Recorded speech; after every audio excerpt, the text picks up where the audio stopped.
Was Brron, Zure, and Scarr about to defeat Jaden, turning the page from TGS Anime?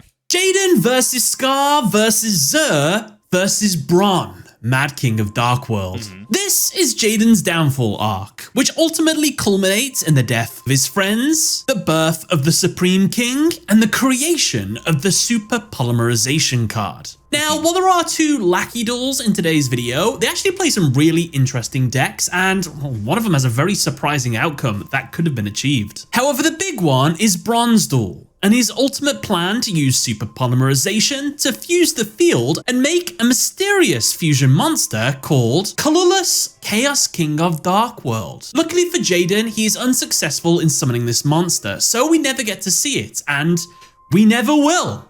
For 20 years, until finally, modern day Yu-Gi-Oh! They've revealed what Colorless the Chaos King looks like and what it does. And this is it. So, now armed with the knowledge, knowing what Brron was trying to summon, would it have changed the outcome of the duel? Well, that's actually really interesting to think about. I like that we're doing a retrospective on this. As somebody who played Dark World back in, was it 2012, 2013? Whenever the actual Gates of the Dark World structure deck came out, we had Mist Valley being a big thing at the time, right? The first Hidden Arsenal packs were a thing.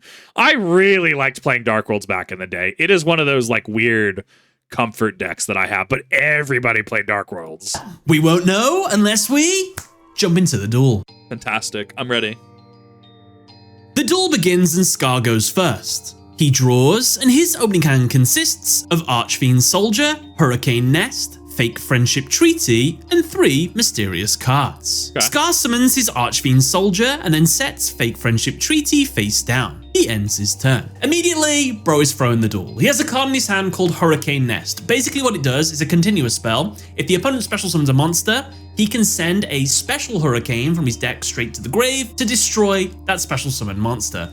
That's not bad, though. Sending from deck. I mean, being able to grab stuff and send things from deck as a filthy Yubel player that I am is kind of my bread and butter. I like being able to destroy my Spirit of Yubel, to fish out my Yubel, to destroy my Yubel with my Gruesome Graveswarmer, to fish out my Terra Incarnate, to sack my Terra Incarnate for something, to fuse into my Phantom from shuffling it back into the deck. Dude, it's such a good time. I love Yubel. That is an insanely strong card that I can't believe he didn't play on his first turn. Had he played that card, well, the outcome of the duel would have been quite different. We'll discuss that towards the end of the duel. For now, it's Jaden's turn, and he draws. His opening hand consists of Elemental Hero Clayman, Elemental Hero Sparkman, Elemental Hero Necroshade, Polymerization, Neo's Force, and a mysterious card. Jaden immediately activates Polymerization. With 3 heroes in hand, his fusion options are Elemental Hero Thunder Giant or Elemental Hero Darkbright. Jaden decides to I think Thunder Giant is the most logical choice here. Fuse Sparkman and Clayman together to make Elemental Hero Thunder Giant. Jaden discards the Necroshade in his hand to activate its effect, which destroys a monster on the field with less attack than itself. Archfiend Soldier is destroyed. Jaden attacks directly. Scarr takes the first damage of the duel. Jaden ends his turn. It's Scarr's turn, and the penultimate turn of the duel. He draws and gets Fusion Devourer. He summons it to the field and moves straight into his battle phase. Due to Fusion Devourer's effect, when it battles a fusion monster, the fusion monster's attack becomes 0. And so, it attacks and destroys Elemental Hero Thunder Giant. Scarr moves into his main phase 2 and activates his set Fake Friendship Treaty. Now, while this card remains face up on the field, Jaden is unable to summon level 4 or lower monsters. However, luckily, he has Necroshade Engrave. Literally, see, this is why I actually really like Season 3 of GX, and especially when we get into the Supreme King, because, like, there's actual, like, quote-unquote metagame plays here, right? Where you have something like, Supreme King Jaden is literally playing a meta deck, right? Where, like, but you see, I would require 2 tributes if I was running Elemental Hero Blade Edge, but I'm running Evil Hero Malicious Edge, therefore, I can just tribute 1 to summon this. I also have 2600 piercing. Get out of my game. I absolutely love, like, the meta-isms that developed. This card removes itself from the field should Scarr declare an attack or deal any damage to Jaden. Scarr isn't done, however. He activates his continuous spell, Hurricane Nest. Now, if Jaden special summons a monster, he can send a special hurricane from his hand or deck to the grave to destroy the special summon monster. With Jaden now locked out of low level monsters and special summonable monsters, Scarr ends his turn. It's Jaden's turn, and the final turn of the duel. He draws and gets Elemental Hero Neos. This is a perfect draw because now he can get around Scar's floodgates. He does this by using the effect of Elemental Hero Necroshade in his grave to summon Neos without any tributes. He then equips it with Neos Force, increasing its attack by 800.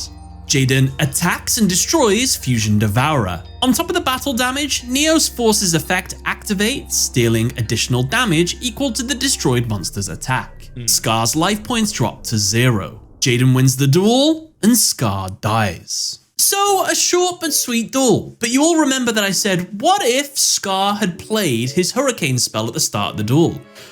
Well, had he done that, Jaden wouldn't have been able to summon anything big out on his next turn. So, he wouldn't be able to deal with the 1900 attack Archfiend Soldier, meaning he would have had to have gone on the defensive and summoned his Clayman into defense. However, Scarr most likely would have activated his fake Friendship Treaty as well, making it so that Jaden couldn't summon level 4 or lower monsters as well. Now this depends a lot on whether Jaden is allowed to set monsters face down in the Yu-Gi-Oh! GX anime. I'm pretty sure there's tons of examples of it, but people typically always summon their monsters in face-up defense. I do think that if plot allows for it or plot requires it, I do think that they can set monsters face down, like dual monsters, man-eater, bug status, right? But generally the plot would require it. Generally face down or face downs are played face up for open information. If he can set his Clayman face down, that would bypass the you can't summon level 4 monster restriction. So I think he definitely could do that. There's definitely an example of a set monster in GX. It's just always weird when they don't do it. So I would say he would be able to set the Clayman face down, and regardless, even if he couldn't, there would have been no difference to the outcome of the duel in this new hypothetical scenario, other than Jaden would have taken a lot more damage if he couldn't have set his Clayman.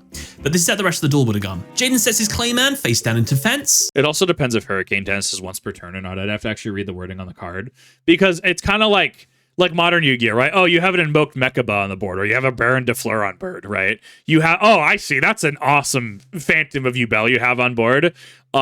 Would be a shame if I were to, I don't know, Dark Beckoning Beast, activate Dark Beckoning Beast, bait out your Phantom of Yubel and your Omni or your Omni Negate. Oh, by the way, normal summon a second Dark Beckoning Beast, still be able to search out my Opening the Spirit Gates, play Opening the Spirit Gates, search whatever I search for, right?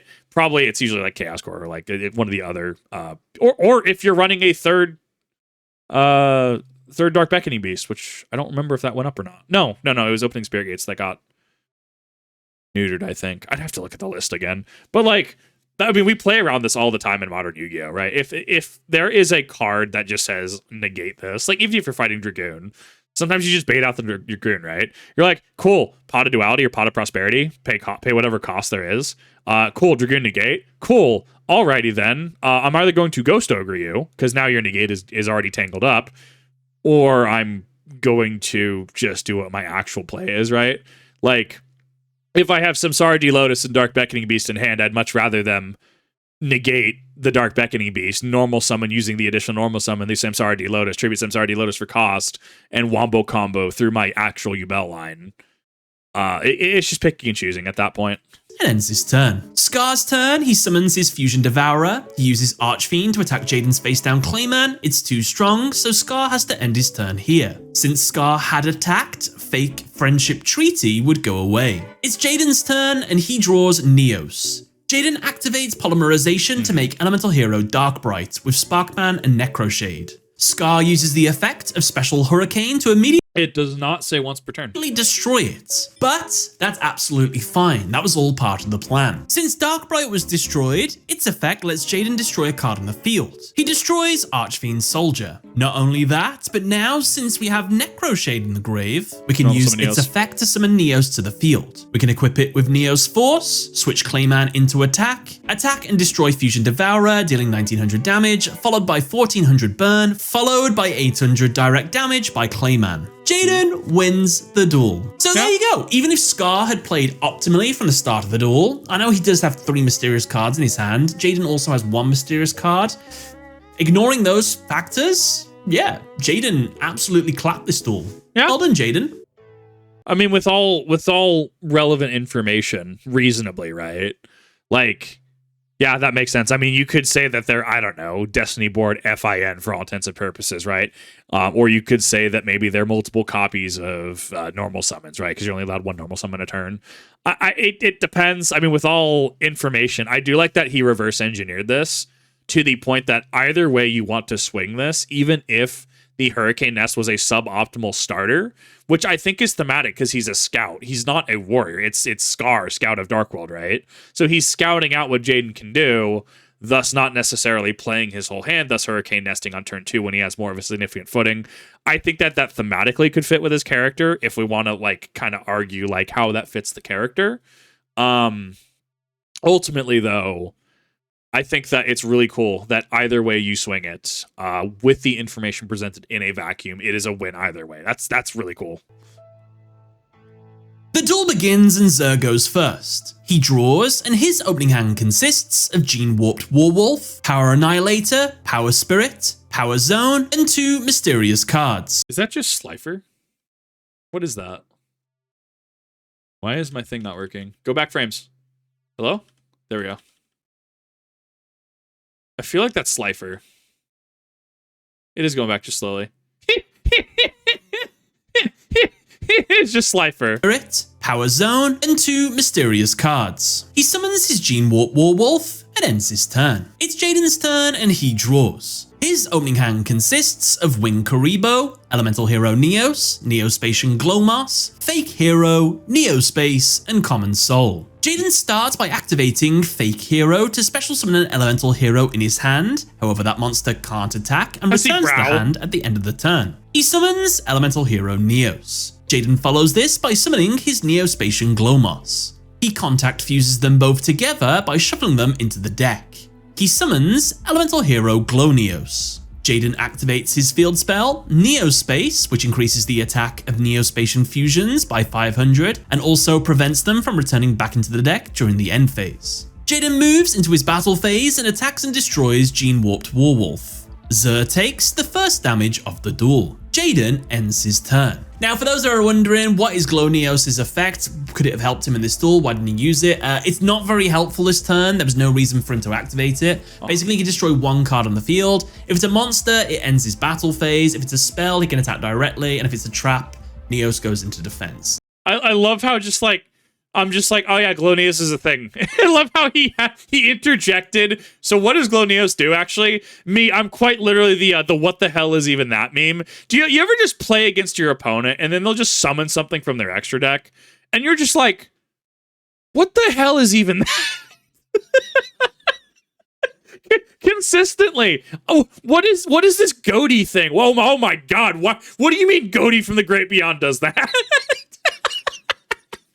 Oh god, I love this game. None of those were really needed at this time, so the play he did here was the right play. It's Zure's turn, and he draws Explosion Fuse. Zure activates his field spell, Power Zone. Due to the current time period's rules, only one field spell can be on the field at a time, so Neo-Space is destroyed. Glowneos loses 500 attack. With Power Zone now on the field, when a monster is destroyed by a battle, the owner takes damage equal to its attack. Nice. So Zure summons his Power Annihilator. He uses it to attack Glowneos. Due to Power Annihilator's effect, when it battles a stronger monster than itself, it gains 1000 attack. However, when it battles a weaker monster, it loses 1000 attack. Since Glowneos is stronger, it gains attack and destroys it. Following this, since a monster was destroyed by battle, Power Zone deals damage to Jaden equal to its attack. Zure moves into his main phase 2 and activates his continuous spell, Power Spirit. If I remember correctly, the Zure fight, Jaden actually might have lost this. I remember watching this in the past year or so, and it really feels like Jaden was on the back foot the entire time. I can't tell if this is Slifer or if this is meant to be Dark End Dragon, because I know we got Dark End Dragon as a synchro, but wasn't Dark End and Light End the Dark and Light Dragons, weren't they in the GX manga? I don't know if I feel like this is Slifer, but the red eyes and the fangs say this could be a manga reference to Dark End Dragon from the GX manga. Now, by paying 1,000 life points, monsters Zure controls cannot be destroyed by battle except by a monster that has at least 1,000 or more attack. Meaning now Jaden would have to get out a monster with 3,800 attack if he wants to destroy the monster in battle. Other than that, he's going to have to remove the monster some other way. Zure ends his turn by setting Explosion Fuse face down. It's back to Jaden, and he draws Neo-Spacian Flare Scarab. With no way to go on the offensive, he summons his Wing Karibo into defense and ends his turn. It's Zure's turn, and the penultimate turn of the duel. He draws and gets the continuous spell, Ring of Fiendish Power. He activates it. Now, Jaden can only attack the strongest monster that Zure controls. And not only that, but when he destroys a monster by battle, damage is dealt equal to the destroyed monster's defense. Meaning now, whenever Zure destroys one of Jaden's monsters, not only will he take just regular old battle damage, he will now take damage equal to the monster's attack, and then damage equal to the monster's defense. But you see how Scarr is inherently different from Zure? Zure isn't Zure Knight of Darkworld? Like, isn't that his actual like card name? Like Zure Knight of Darkworld, where it's Scarr, Scout of Darkworld. You see how their playstyles inherently differ, where Scarr scouted out like, oh, then now I will activate Hurricane Nest despite it potentially maybe not even being the optimal play. Being able to, hi, poke and prod, what is this? What are you? We are going to have this duel versus Zure, who is just out the gate, just absolutely oppressive. Power zone, ring of power, right? It's so interesting because it helps with that characterization. It helps build them up. And I love that for Yu-Gi-Oh!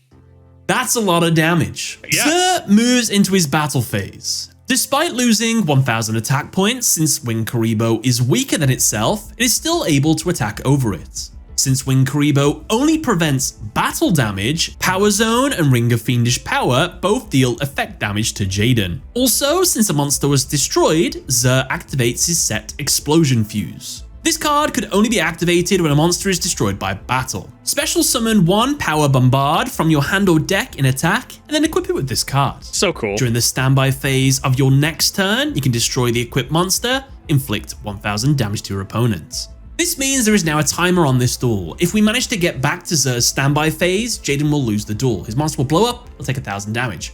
But that's not all. Due to Power Bombard's effect, if it witnesses the attack of Power Annihilator change, it will destroy itself, then inflict 1,800 damage to the opponent. So Jaden has to win before the next standby phase, and he can't win through battle, because if he alters the attack of the Power Annihilator, which he is forced to attack into due to the other card that Zure has in his field, it will change his attack and defense, that monster will blow itself up, and he'll lose that way. What a pickle to be in. And real quick, if you wondered, wait, he's just summoned that monster in the battle phase, why doesn't he attack directly when it go for game?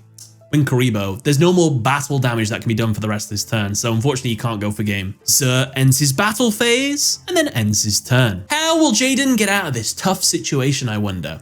If I remember correctly, isn't it like Sir Freed Deus Ex Machina that actually saves him here?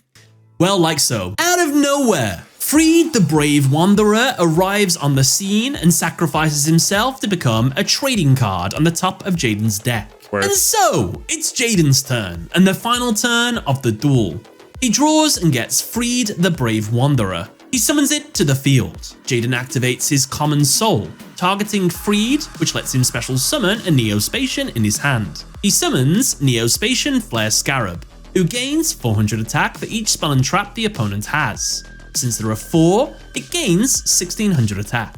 Due to Common Soul's effect, Freed gains attack equal to the newly summoned monster. I feel like it probably should have just gained Flare Scarab's original attack rather than its boosted attack, because it gets summoned to the field, then its effect applies, but yeah, should be fine, right? Since attacking into Power Annihilator would result in Jaden's loss, he instead activates the effect of Freed the Brave Wanderer. By banishing 2 light monsters in his grave, he can destroy 1 face-up monster on the field, with a higher original attack than its own original attack. He banishes Wing Karibo and elemental hero Glowneos to destroy Power Annihilator. Jaden moves into his battle phase and uses Freed to attack and destroy Power Bombard. Jaden wins the duel. At face value, this is quite a to the numbers kind of duel. Everybody played the best possible duel they could with the cards that they had. No obvious misplays, no what if scenarios you can get from this duel or anything like that. So that's a good thing. People played the best and Jaden won. Of course, there are some mysterious cards in this duel. Not too sure if they would have been able to help. I would need to know what they are. And of course, the Deus Ex Freed. There's a little bit of shenanigans off Jaden right there, but we're gonna allow it, I guess, because Freed had to sacrifice his life to do it. So that seems like a fair equivalent exchange to stack the top of your deck. So sure. I do wonder if there was anything in Jaden's deck that he could have top decked to. This is actually where my current thought process is. Is there a freed equivalent? If we're looking at just an attack value standpoint, if we're just guaranteeing a monster with 1700 attack to Common Soul, a modified Flare Scarab's attack to 3800, even if it's 1800, right? I mean, you could argue Element to Hero Stratos, but I don't think Stratos was in the anime, right? I mean, if we're just looking for a pure number standpoint, I'm trying to rack my brain for a 1700 attack Elemental Hero. Win him the duel this turn regardless. I think this would be a good one to pose to all of you. Jaden has a hand of Common Soul and Neo-Spacian Flare Scarab. He top decks something from his deck. What could he draw to win him the duel with the state of the field at the moment? Let me know in the comment section below. I'd love to hear your theories. Anyway, it's time for the final duel. Before we get into Duel 3, I'm currently taking a look at trying to figure out what specifically we're looking at here. Once per turn, you could banish 2 light monsters from your graveyard to target 1 face-up monster on the field with higher attack. Destroy the target. But does that play a huge part? That's the question I have to ask. Let me rewind a little bit. We're at 1356. Sacrifices himself to become a trading card on the top of Jaden's deck. And so, it's Jaden's turn, and the final turn of the duel. He draws and gets Freed the Brave Wanderer. He summons it to the field. Jaden activates his Common Soul, targeting Freed, which lets him special summon a Neo-Spacian in his hand. He summons Neo-Spacian Flare Scarab, who gains 400 attack for each spell and trap the opponent has. Since there are 4, it gains 1600 attack. Due to Common Soul's effect, Freed gains attack equal to the newly summoned monster. I feel like it probably should have just gained Flare Scarab's original attack rather than its boosted attack, because it gets summoned to the field then its effect applies, but it should be fine, right? Since attacking into Power Annihilator would result in Jaden's loss, he instead activates the effect of Freed the Brave Wanderer. By banishing 2 light monsters in his grave, he can destroy 1 face-up monster on the field, with a higher original attack than its own original attack. He banishes Wing Karibo and Elemental Hero Glowneos to destroy Power Annihilator. Jaden moves into his battle phase and uses Freed to attack and destroy Power Bombard.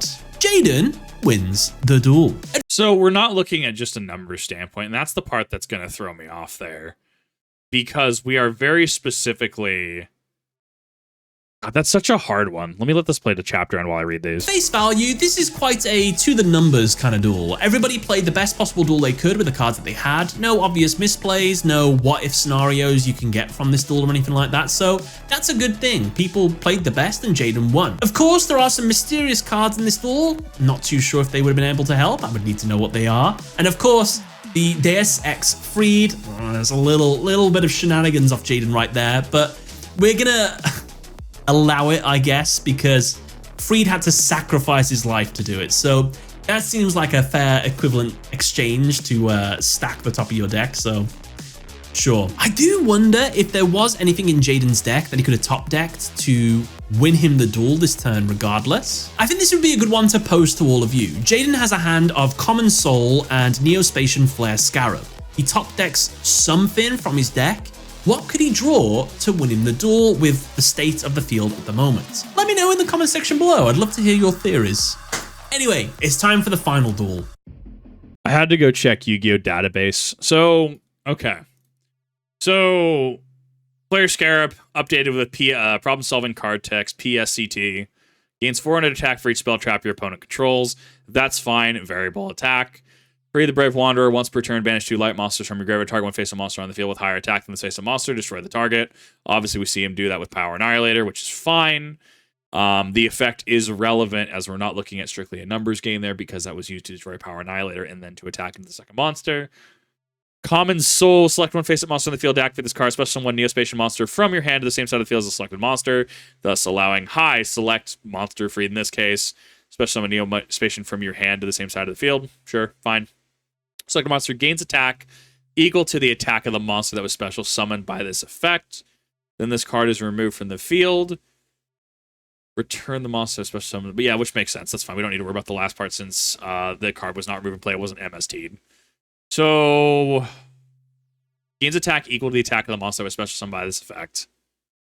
To me, this would inherently imply with problem-solving card text that Freed would only be able to get the 500-point boost for Flare Scarab's base attack.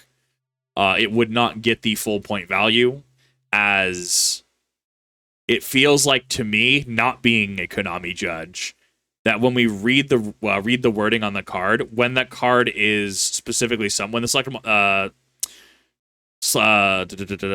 selected monster gains attack equal to the attack of the monster that was special summoned by this effect. If I start reading backwards a little bit, this does imply to me that the monster being special summoned is the state at which Freed would gain the attack. That is how I subjectively read that. If you are a Konami judge or you have a better grasp on rulings than I do welcome correction there. So I would think that Flare Scarab would not have boosted Freed to 3,800 in this way. If we're looking at a 1,700 beater, but that's the thing, is it also has to like target destroy. Well, it doesn't have to have targeting destruction, right? But it, at minimum has to destroy the target or remove the target in some capacity.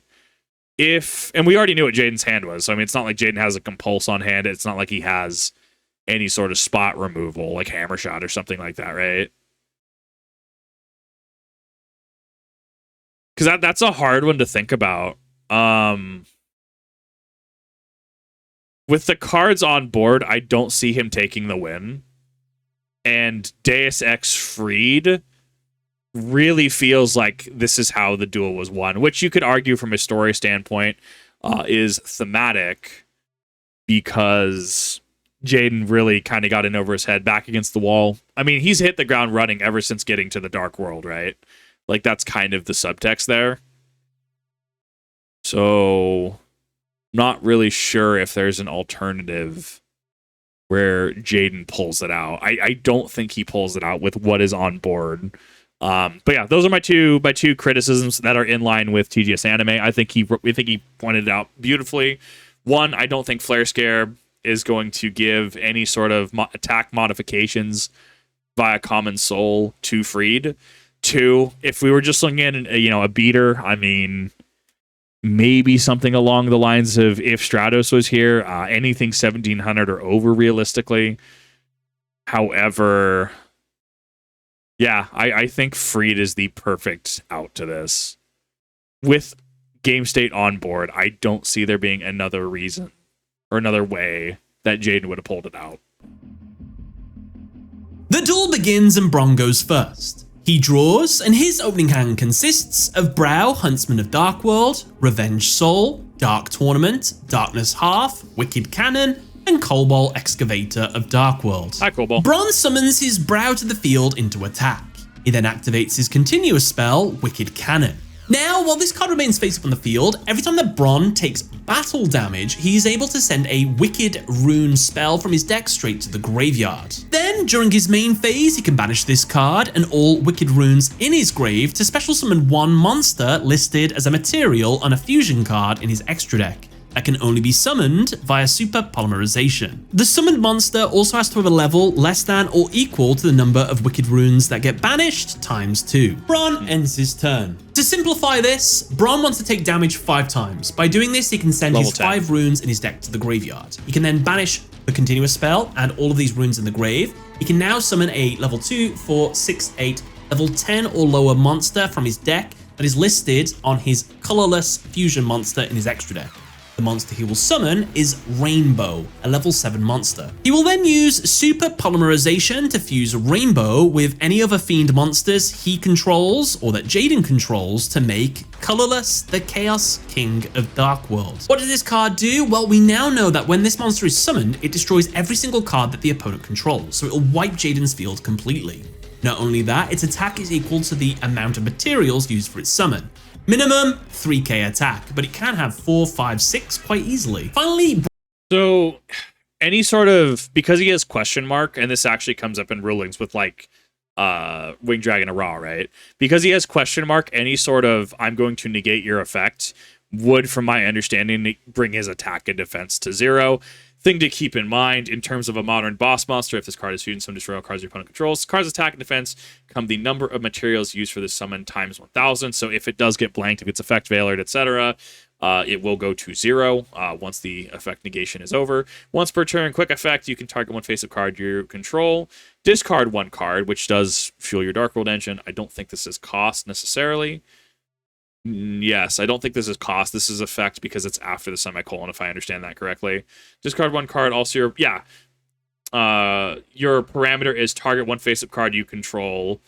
That is the end of the restriction. Going straight into effect, discard a card. Also, your opponent cannot target that face-up card with card effects for the rest of the turn, which is interesting. You get to fuel your engine, and you could even cut target itself to be able to kind of give it some protection, or give like a Rainbow, Grapha, you can give something protection, which is really cool. Or another boss monster you may be running. I don't know if you're running maybe Fiendsmith Dark World, which is probably a deck out there right now. Very interesting to think about and consider. It's definitely interesting, modern Dark World support. It doesn't have inherent protection. It does require use of its effect for protection, but it is a once per turn quick effect, meaning it can be used on both you and your opponent's turn. I think it's neat. I'd have to see what people are running with Dark Worlds. I'd have to see how people are actually running this as a Dark World. I have copies of this.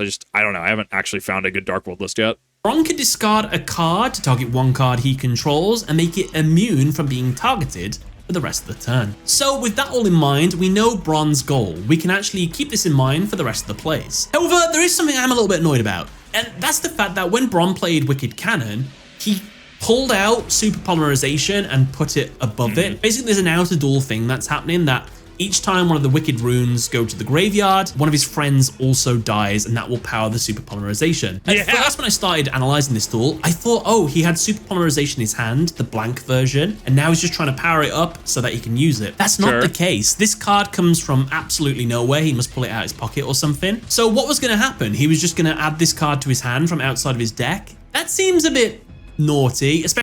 In all fairness, did Jaden not get Deus Ex freed? In all fairness, I'm absolutely for the criticism, and I feel he's on the right track here. That feels a little sus, my guy.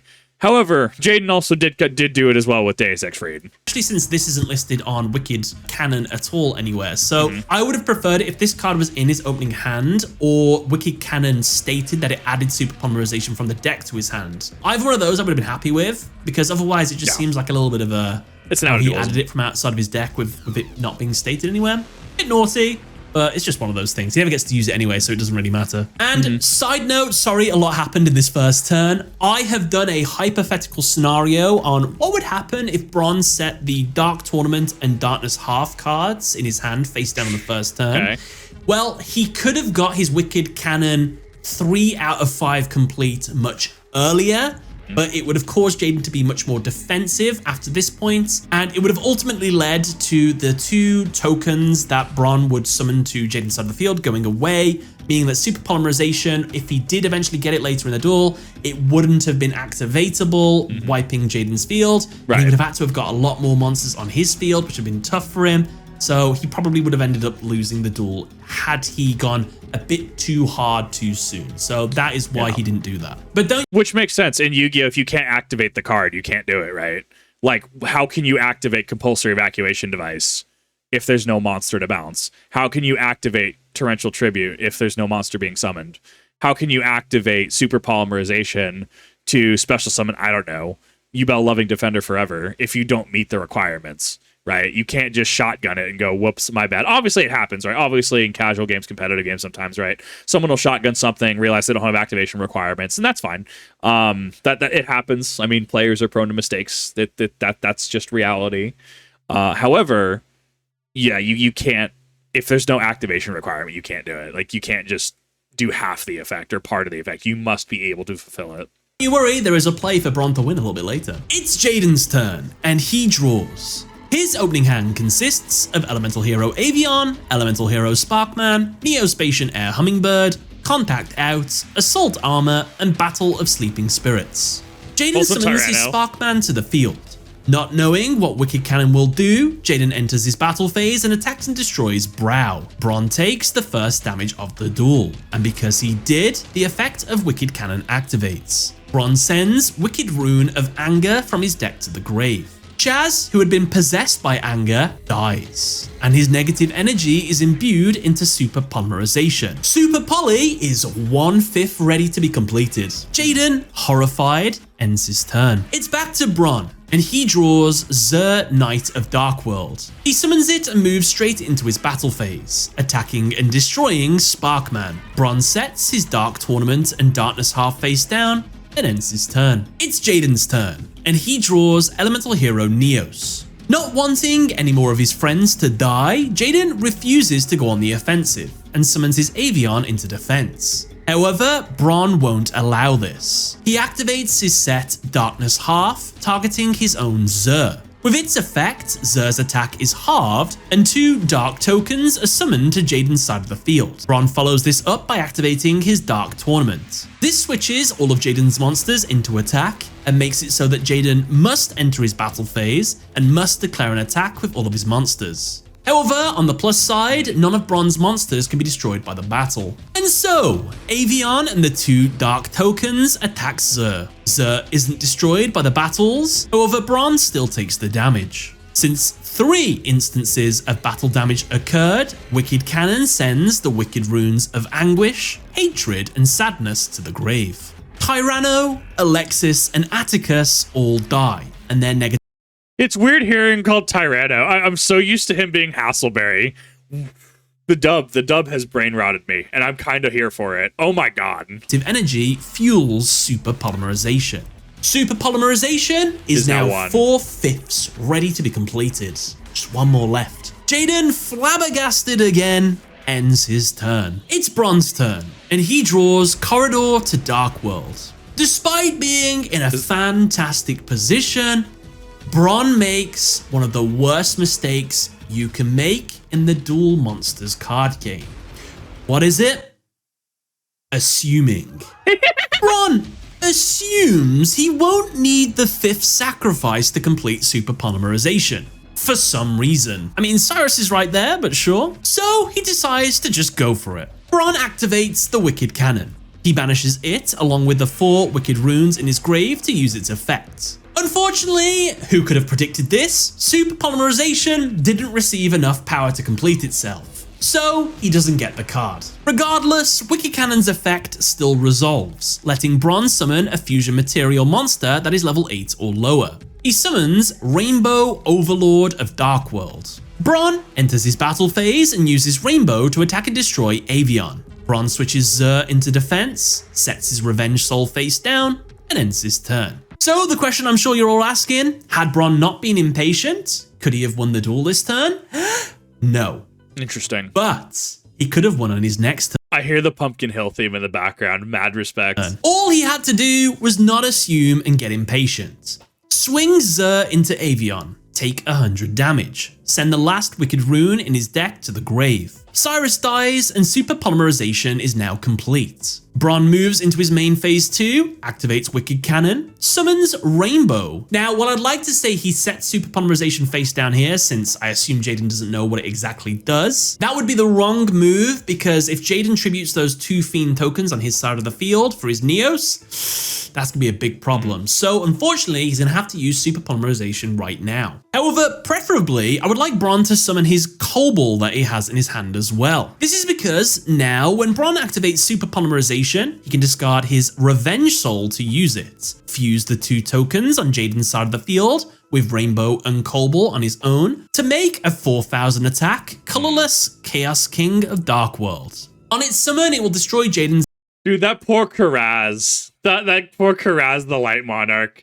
That colorless is about to absolutely clap that Karaz's cheeks. Entire field, which I'll admit is just Avion, but still, that's an empty field now. All Brron has to do now is set Corridor to Dark World face down and end his turn. It's back to Jaden. Now that he can't summon Neos anymore, Jaden only has one play. Summon Hummingbird into defense and set Sleeping Spirits face down and end his turn. Brron has no cards in his hand, so he wouldn't even be able to gain life points through Hummingbird's effect. As Jaden's turn comes to an end, Brron then can activate his set Corridor to summon his Rainbow in his grave back to the field. The reason why he wants to do this during Jaden's end phase is because Corridor has a really horrible detrimental effect, which is if you use its effect to summon a monster, you can't summon any other monsters for the rest of the turn or before you activated it kind of thing. So yeah, he has to use it now to get Rainbow now. It's back to Brron and he draws Dark Corridor. Now all Brron needs to do now is have a Dark World monster in his deck that when it's drawn and then discarded through the effect of Dark Corridor, it either needs to special summon itself to the field or have an ability to add another Dark World monster to his hand. Since we see for a fact he has Beige Vanguard of Dark World in his deck, well, that's the one he can add to his hand, discard and special summon to the field. All he needs to do is use that monster to get over Hummingbird. Jaden would then bring Hummingbird back into defense with Sleeping Spirits. Brron slams into it with Rainbow. Jaden is now wide open for a direct attack by Colorless with 4000 attack. Brron wins the duel. I think it's interesting. Going from the character standpoint, we talked about with Scarr and Zure previously. I think that the canonical outcome of this, where he does misplay, he assumes, is it's fitting of his character because he is Brron, Mad King of Dark World, right? However, I do like that this analysis of, yeah, you just don't assume that your opponent has or does not have something. Play the game to the best of your ability. Proceed to just win in white floor, right? Like, that's like assuming that, oh, well, my opponent doesn't have an Ash Blossom. Let me just wombo combo off, shall I? I have Dark Beckoning Beast in hand, and I have Samsara D Lotus in hand. Drop the Samsara D Lotus. Oh, hey, guess what? Ash Blossom. Well, there goes my whole first turn. All right, Scoop, go game 2. Don't assume. Always assume your opponent has that one Miscellaneousaurus. Always assume your opponent has the Ash Blossom. Always assume they have something, even if they don't, because it doesn't take you by surprise. And you are still playing to the best of your ability, right? I mean, sure, you can shortcut some things, right? You can't necessarily shortcut Dark Beckoning Beast search, opening the Spirit Gates, Dark Beckoning Beast, allowing for a second normal summon. Sure, certain things like that can't be shortcutted. Like there's the actual like progressive lines of play. There are certain things that you can kind of do out of sequence. Like, for example, if I have Spirit of Yubel getting destroyed, Spirit of Yubel, special summoning Yubel proper, you know, sure, I could go say Gruesome Grave Squirmer, pop the special summon Gruesome Grave Squirmer, pop the Yubel, send Yubel to grave, etc. I mean, you could do things like that. You could also instead just decide, oh, well, I happen to have Fiendsmith and Graver. Might as well try to go with that whole Fiendsmith line if I can try to do it, right? Go Goddess of Closed World, whatever the Light Fiend is. Go Fiendsmith 1, go into Fiendsmith 2. Dude, the whole lines of play thing, I still need to learn them. But, I mean, point being, play good, play well. Don't assume your opponent has or does not have anything. Play to the best of your ability, and you're already doing better than a lot of players out there. So to answer the question I posed at the start of today's video, yes, had Brron not gotten impatient, got his super polymerization and his fusion monster out in the field, he would have won the duel. Huge misplayed Brron. Let's see how the duel actually plays out, however. It's Jaden's turn and he draws Common Soul. He tributes the 2 dark tokens on his field to summon Elemental Hero Neos. Jaden activates his Common Soul, targeting Neos, to special summon a Neo-Spacian in his hand. He summons Hummingbird. Jaden contact fuses Neos with Air Hummingbird in order to fusion summon the... It would have been really funny. It would not have made sense, but it would have been really funny to fusion summon and it just says redacted, or just to fusion summon image not found. Oh my god, that would have been absolutely fantastic. Forbidden Elemental Hero and Neos. Now you might have noticed that Jaden purposefully didn't increase his life points with Hummingbird's effect. Is that a misplay? No, that's actually all a part of the plan, because due to Air Neos' effect, it can increase its attack by the difference between the two Duelist life points. With his boosted monster, Jaden enters his battle phase and uses Air Neos to attack and destroy Rainbow. Jaden follows this play by activating his quick play, Contact Out. This returns Air Neos back into the fusion deck and summons its materials back to the field. With 2 more attacks, Neos attacks Zure, while Air Hummingbird attacks directly. Jaden moves into his main phase 2 and uses Air Hummingbird's effect to increase his life points by 500 for each card in Brron's hand. He has 2, so he gains 1000 life points. In response, Brron activates his Revenge Soul, since one of his monsters was destroyed by a battle this turn. This returns Rainbow, Overlord of Darkworld, from his graveyard back into his hands. Jaden ends his turn. It's Bron's turn, and the penultimate turn of the duel. He draws and gets Dark Corridor. He activates it. Thanks to its effect, he can now add a Darkworld monster from his deck to his hand, then discard 1 card. He adds Ceruli, Guru of Darkworld, and then immediately discards it to the grave. Now, insanely, 7 turns into this duel, we only now learn about the archetypal ability of Darkworld monsters. Basically, that's kind of wild, actually, when I think about it. Yeah, because Dark Worlds are they kind of let you know what their shtick is, but this was also pre-Gates of the Dark World structure deck. Like, Dark Worlds absolutely existed at this period of time, right, in the TCG. But we didn't get like Silva, Snow of Darkworld. We didn't get that until Gates of the Dark World structure deck. And even then, even in more modern times, we didn't get Chlorless. We didn't get Dark Corridor. We didn't get more support until fairly recently again.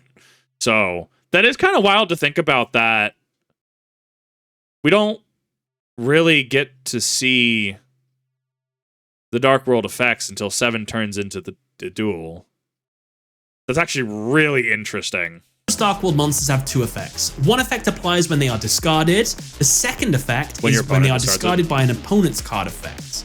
So that's their gimmick.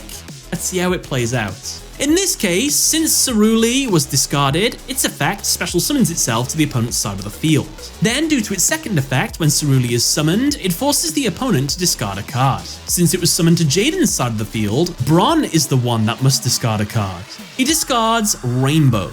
Since Rainbow was discarded by an opponent's card effect, its first effect special summons itself back to the field. Its second effect then lets Brron choose to destroy all monsters, spells, or traps on the opponent's side of the field. He chooses to destroy all of Jaden's monsters. Now completely wide open for an attack, he attacks directly. Brron sets Corridor to Darkworld face down, and ends his turn. If you wondered why Brron didn't use that Corridor of Darkworld special summon a monster to get one last attack in and go for game, he can't use it in the same turn he's summoned. So that's why. It's Jaden's turn, and the final turn of the duel. He draws and gets Oversoul. Jaden unlocks the Gentle Darkness and goes Sicko mode on Brron. He activates Oversoul, bringing back Neos. He equips it with his Assault Armor, increasing its attack by 300, and also allowing it to attack again in a row if it destroys a monster by battle, at the cost of sending the equipped card to the grave. Jaden moves into his battle phase and attacks and destroys Rainbow. Since he destroyed a monster, he sends Assault Armor to the grave to attack again. Brron activates his Corridor to Darkworld to bring back Rainbow into attack. Jaden crashes Neos into Rainbow. Both are destroyed. Jaden activates his Battle of Sleeping Spirits to bring back both monsters to the field that were destroyed in battle this turn. Jaden brings back Neos. However, Brron is unable to bring back Rainbow due to Corridor of Darkworld's summon restriction. This wouldn't have mattered either way, because if Jaden brings back a Neos with Battle of Sleeping Spirits, its attack is doubled when it attacks. We still would have won that way. So regardless, with an open field, Neos attacks Brron directly, winning him the duel. Brron is killed, or sent to the stars if that's your kind of thing. It is worth noting that Brron had a backup plan with a Cobalt in his hand. He was going to do some play which would have turned the duel around on his next turn, but it was all too little, too late. At this point, Jaden has a complete mental breakdown after Cyrus abandons him and calls him selfish. Now, I will admit, this is a very nuanced moment in the series. Obviously, Cyrus and the others were having their emotions like dialed up to 10, but I think there is a little bit of truth in what they are saying. Yes. At the end of the day, Jaden was in the wrong by the fact that he should have stuck with his friends because they asked him to. However, the reason he went off on his own was because he wanted to selflessly protect them all. He wanted to burden all the responsibility, make sure they were safe. So that's a pretty noble thing to do. However, sometimes not leaning on your friends for help when they are reaching out to you can also be seen as a sign of selfishness, despite being a selfless act you're trying to do. However, oh my god, yes, this is the actual life advice with TGS Anime right there. No, and I like that he brings up the nuance. Because, I mean, this is after Marcel, Yubel, right? This is after Jesse getting stuck in the other world. Thus, the invitation to the dark world, Jaden trying to go off and find Jesse, but everyone being like, nah, we're not going to let you go alone. Jaden getting there, and he is just going ham. Like, he's going, like, the whole Scarr thing is after the whole underground thing with Harpy's brother, going above ground, being able just to go after and fight Scarr when he could have avoided it. Jaden made some pretty poor, especially going into the whole Zure situation. Like, he is very much just running headlong into danger, effectively in Wild Abandon, and is putting the other cast in danger. So when you look at it and they're like, well, you're being selfish, I think that it is definitely a nuanced argument. On one hand, Jaden didn't want them to come with him. They offered to come with him. And when they got there, Jaden was effectively looking out for Jesse first and foremost, was kind of throwing everyone to the wayside and refusing to work with others, refusing help. This also is with the understanding as well. We see a little bit more of this in season 4, where Jaden effectively tells people to stop relying on him and to figure out your own problems. I mean, he has the whole Mr. T situation being fused with Yubel. He has some other things going on, the whole Honest Night Shroud thing, right? Like, he has other things going on, and season 4, a lot of it is about growing up. A lot of, being able to stand on your own 2 feet. Alexis wanting to, or as Oscar, depending if you're dub or sub, wanting to become a teacher. Cyrus wanting to move out of his brother's older shadow to not feel shackled. Chaz to kind of, I mean, he was moving away from the Princeton family because his brothers are just jerks, right? Like, there's a whole background of growing up and being able to rely on Jaden less, finding your own independence, standing on your own 2 feet, that kind of thing. It's why I love GX. Like, the entirety of this video showcases my favorite season of GX, because Jaden this is the back half with the Supreme King, where he just goes to Dark World and Jaden just constantly just goes through trauma.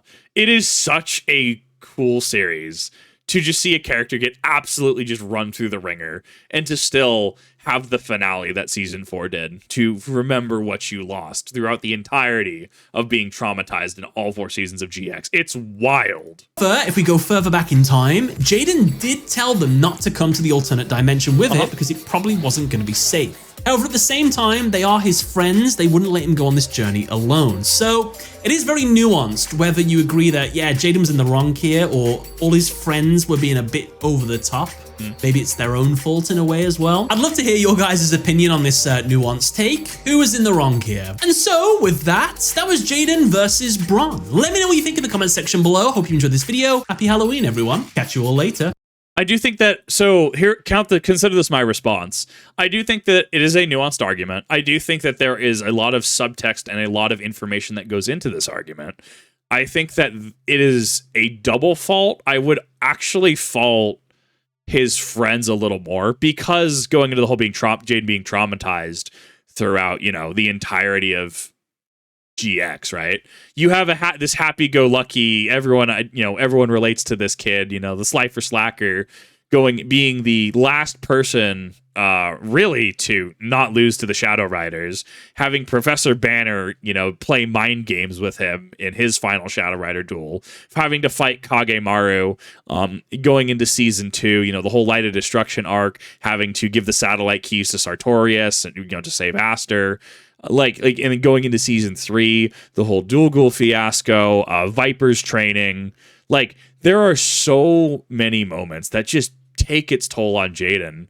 And as it turns out, like, he's relied on forever. There's a clip from GX, the dub, and I don't remember where it's at. I don't remember what episode it is, but it's something along the lines of, I think it's like Cyrus says, like, anybody seen Jaden? And then Crowler comes in from like right screen. He's just like, oh yeah, Jaden. Yeah, we usually ask him for help when we need it. It was something along those lines, right?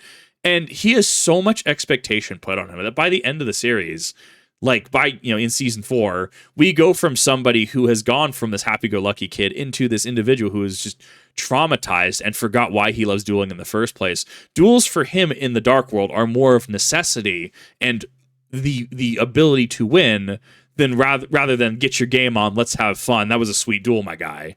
So it's very interesting. There's a reason that I love GX and will continue to love GX and continue to praise GX in a lot of aspects. Voice actors, especially the dub, did an amazing job on this. I loved it. I thought it was great. And I thought this was a great overview. I thought this was a great overview of all 3 duels. I think that this was really cool. And I think it also it just showcases why playing suboptimally can be the best thing for a character, because Scarr playing suboptimally, he's not necessarily sure what to expect. He is a scout.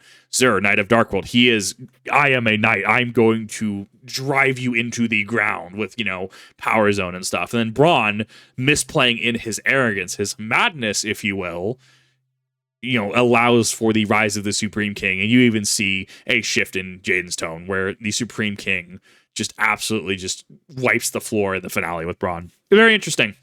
I actually really liked it. So thank you all. I do appreciate it. Thank you all for watching. Definitely go check out TGS Anime if you have not. Left the link to his channel in the description down below, as well as his original video. I'd absolutely recommend you check him out. And consider this my response for some of the questions asked within. Thank you, TGS Anime, for going to put out amazing content. And I'll see you in the next one.